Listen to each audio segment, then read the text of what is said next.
90 tonnes of US military aid has arrived in Ukraine in the latest escalation of what's being described as a new Cold War.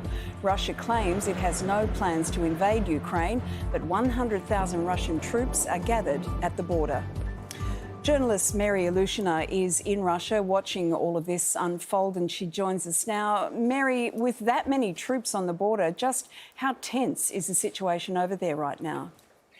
Yeah, you're absolutely right. So Russia has pulled massive hardware and a lot of troops to the Ukrainian border. It's also staging really large-scale military exercises with its ally Belarus. So Ukraine is basically surrounded from two sides, from the north and from the east, which caused a lot of concern in DC, in Europe, who are trying to figure out how to de-escalate this tension.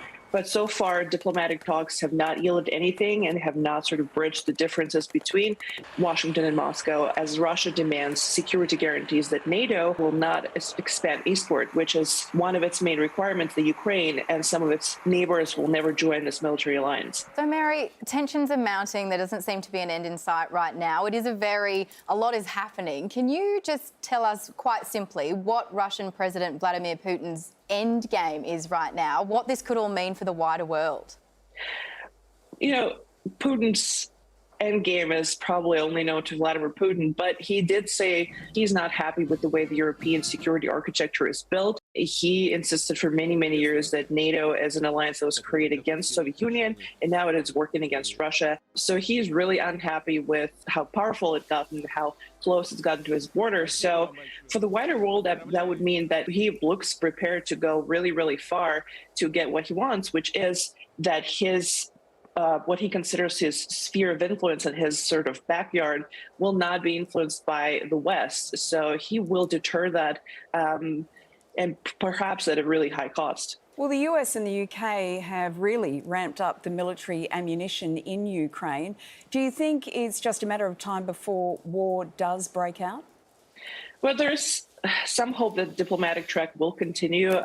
Russian foreign minister will have contacts again with U.S. Secretary of State Antony Blinken as soon as Russia gets a written response to its security demands next week. So hopefully there will be still some room for diplomacy. We will have to see how satisfied Russia will be.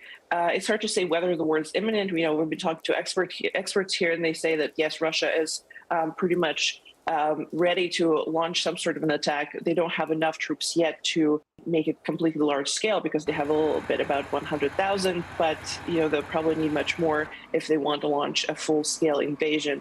Mary, just before we let you go, I do need to ask your opinion on another topic. How long do you think it is acceptable after Christmas to leave up your Christmas tree? In Russia, it is acceptable until the end of February. So our main holiday is New Year's. So this is totally acceptable. Apparently, the number one Christmas carol in Russia is the 93 Days of Christmas. So it's well within what's allowed. Mary Alushina, we appreciate your time tonight. Please do stay safe over there. Thank you.